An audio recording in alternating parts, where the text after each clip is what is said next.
देखते हैं यही सांप आज बीजेपी के एजेंट बने हुए हैं। गुलबर्गा के अंदर बेवा की तकरीर करते हुए ये असदुद्दीन अवैसी, ये मक्कार मिल्लत, ये मुनाफिक मिल्लत कहते हैं कि मुसलमानों को कांग्रेस ने क्या दिया।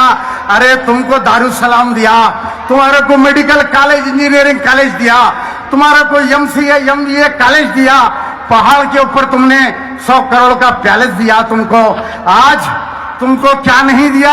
आज कहते हैं मैं कांग्रेस को खत्म कर दूंगा। अरे तुम्हारे जैसे कई आए कई चले गए। कांग्रेस एक बहुत बड़ा समंदर है, तुम खत्म हो जाओगे लेकिन कांग्रेस खत्म नहीं होगी।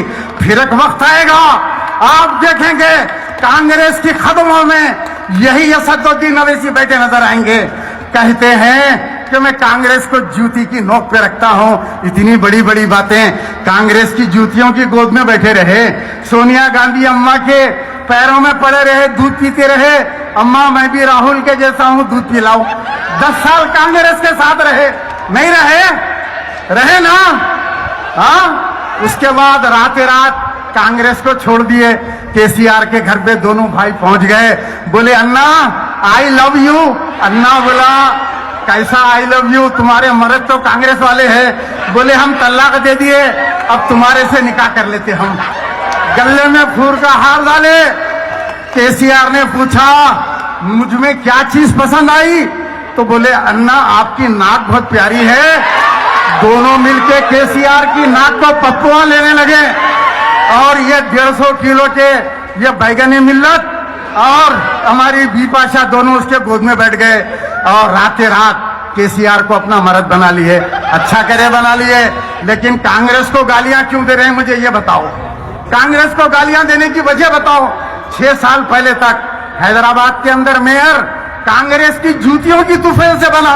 माजिद हुसैन 3 साल मेयर कांग्रेस की जूतियों की तुफैल से बना और 10 साल तक यूपीए के साथ आप राजशेखर रेड्डी साहब की धोती धुलाते रहे और जाके दिल्ली के अंदर सोनिया गांधी के कपड़े धोते रहे। आज सोनिया गांधी को बुरा कहते हैं, कांग्रेस को बुरा कहते हैं। अरे क्यों कहते हो भाई? 6 साल पहले तो कांग्रेस के साथ थे। क्या कांग्रेस एनसीआर लाई? क्या कांग्रेस एनपीआर ला रही है? क्या कांग्रेस ट्रिपल तलाक लाई?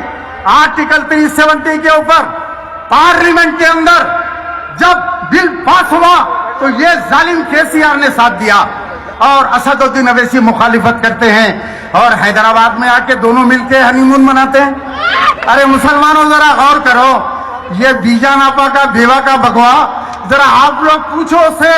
अरे भाई केसीआर 370 की तायद करता है। आज कश्मीर के हालात को देखिए, मुसलमान भूखे मर रहे हैं, घरों में खाने के लिए नहीं है। केसीआर ने उस बिल का साथ दिया और पार्लियामेंट में दूसरी तरफ असदुद्दीन अवैसी खड़े होकर 370 के खिलाफ तकरीर करते हैं। फिर पलटकर जो ट्रिपल तलाक का बिल आया तो केसीआर ने साथ दिया और असदुद्दीन अवैसी ने मुखालिफत में साथ दिया।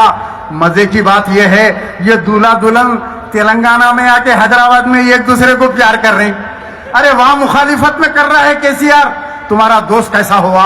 हमारे को जरा समझाओ। बहरहाल ये मुनाफिकों से बचने की जरूरत है। अरे मुसलमानों याद रखो, मुसलमानों को नुकसान किसी अगयार से कभी नहीं पहुंचा। तारीख इस्लाम गवाह है, अगर मुसलमानों को नुकसान पहुंचा तो मुसलमानों से पहुंचा।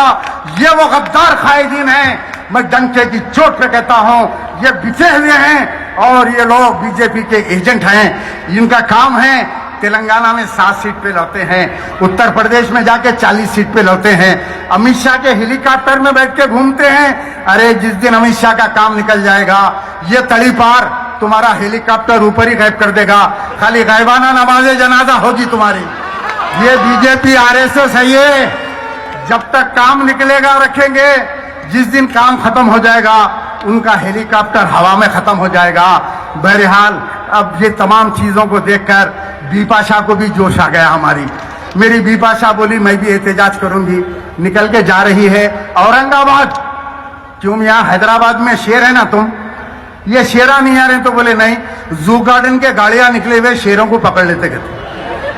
अरे शेरा हैदराबाद में एहतजाज करो, विजयवाड़ा में जाके एहतजाज कर रहे हैं, बेंगलुरु में जाके एहतजाज कर रहे हैं, हैदराबाद को सन्नाटा कर दिए। परमिशन पूछ रही, 15 दिन से मैं रजा इलाही से परमिशन पूछ रहा हूं।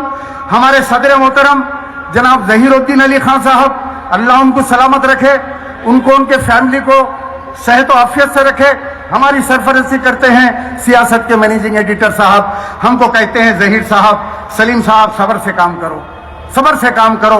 15 दिन पुलिस को घुमा, उसके बाद निकल के हाई कोर्ट में ख्वाजा बिलाल अहमद साहब गए। ख्वाजा बिलाल अहमद के दिल में तलब थी कि वो काम करना जो नामुमकिन हो। मैं बोला जाके जो है शैतान के पेट में हाथ डाल के परमिशन निकालना। मैं निकालता हूं परमिशन, एहतजाजी मुशायरा जलसा जो भी है अपन करेंगे हैदराबाद में। और कितने आसानी से मैंने इंडोस्कोपी की, इसको इंडोस्कोपी बोलते हैं, मैं इंडोस्कोपी किया। सुबह सुबह पुलिस के 4 गाड़ियां घर पे आ गए, बोले परमिशन दे दिया आपको सलीम भाई, ले लीजिए। मैं बोला जज साहब का नहीं, चल के दीजिए वहां, चलो दूल्हे भाई का नहीं दो परमिशन, उनके हाथ से होना, नहीं तो रात में फिर मुश्ताक मलिक साहब के जैसा कैंसिल कर देते। 12 बजे रात को आते, उनका नहीं बेचारे भूतों के सर का, 12 साढ़े 12 बजे रात को आके दे रहे हैं आपका परमिशन कैंसिल हो गया। अरे क्यों कैंसिल होता? तो ये केसीआर जो आरएसएस का एजेंट है, केसीआर का पॉइंट निकाले तो अंदर आरएसएस की चड्डी निकलती है। केसीआर और आरएसएस में कोई फर्क नहीं है, ये आरएसएस का एजेंट है केसीआर। मुसलमानों, मैं डंके की चोट पे कहता हूं, केसीआर को पहचानो। 1 तारीख से हैदराबाद के अंदर एनपीआर शुरू हो रहा है। आज महमूद अली साहब का आज जो है स्टेटमेंट आया कि एनपीआर चालू होगा। ये काम कीजिए, पहले आपके भैंसों का एनपीआर कराओ। एक खुलगा है गड्डी में, खुलगे का एनपीआर कराओ। हमारे को एतराज नहीं है, सलीम भाई कुछ नहीं बोलेगा। जितने गुड्डियां हैं तुम्हारे पूरे गायों के जो है एनपीआर करवाओ। अरे रबर स्टाफ मिनिस्टर, लोग पूछ रहे हैं क्या काम करते हैं मिनिस्टर, कह के है, बोले इमाम जामीन के मिनिस्टर के तेल। इतने बहुत से मिनिस्टर उनके गाड़ी में इमाम जामीन रखे हुए, सुबह उठते जाके केटीआर केसीआर को इमाम जामीन मत देना। एक ही काम है इनका, मुसलमानों का कोई काम नहीं करे, सीट पे बैठ के खाली बैठ के घूमना, रिबीना काटना, दावतों में खा के फोटो खिंचाना। अल्लाह ऐसे मिनिस्टर से तो आप रिजाइन कर दीजिए। महमूद अली साहब, मैं आपको वार्निंग देता हूं, होम मिनिस्टर है आप, ये जबरदस्ती की आप जो है होम मिनिस्ट्री अपने पास मत रखिए, आप रिजाइन कर दो। मुसलमानों में आपकी इज्जत बच जाती। अगर एनपीआर 1 तारीख को चालू होगा तो मुसलमान रोडों पे निकल के बैठ जाएंगे, एनपीआर का वो हाल करेंगे। कितनी भी पुलिस हो, अपने महलों से हम उन ऑफिसरों को मार के हटा लेंगे ना अपन। ये हैदराबाद शहरों का शहर है, शेरों का शहर है। ये पुराने शहर के नए पुल चादर घाट के अंदर घुसने नहीं देंगे, कोई एनपीआर का कागज नहीं दिखाएगा। अरे एक गर्दन नहीं, 1000 गर्दन बोले तो मुसलमान पेश करेंगे। औरतें निकल के सामने खड़ेगी, बच्चे निकल के लड़ेंगे, लेकिन एनपीआर को पुराने शहर में और हैदराबाद में हम आने नहीं देंगे। असदुद्दीन अवैसी का अखबार लिखता है बद-एतमाद, एक चोर टीवी भी है इनका, मालूम है ना, चोर टीवी दिन भर हराम के बैठ के झूठ बोलते रहते। अगर आपको झूठ सुनना है तो आप चोर टीवी लगा के सुनिए, पूरे झूठे हैदराबाद के पूरे झूठे टीवी पे बैठे हुए। अखबार के अंदर लिखते हैं एनपीआर से कोई नुकसान नहीं है। शर्म आने की बात है असदुद्दीन अवैसी, तुम्हारा अखबार लिखता है एनपीआर से कोई नुकसान नहीं है। अरे ये एनपीआर जाके ये एनआरसी को लगेगा, एनआरसी को लगेगा तो हमारे जो वोट हैं, वोट डालने का हक हमसे छीना जाएगा।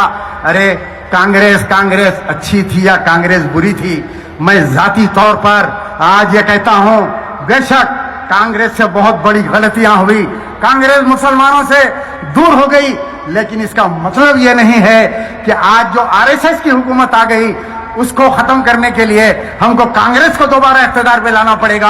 हमारी मजबूरी समझो, हमको कांग्रेस को आगे बढ़ाना पड़ेगा, कांग्रेस को दोबारा मुसलमानों को साथ देना पड़ेगा।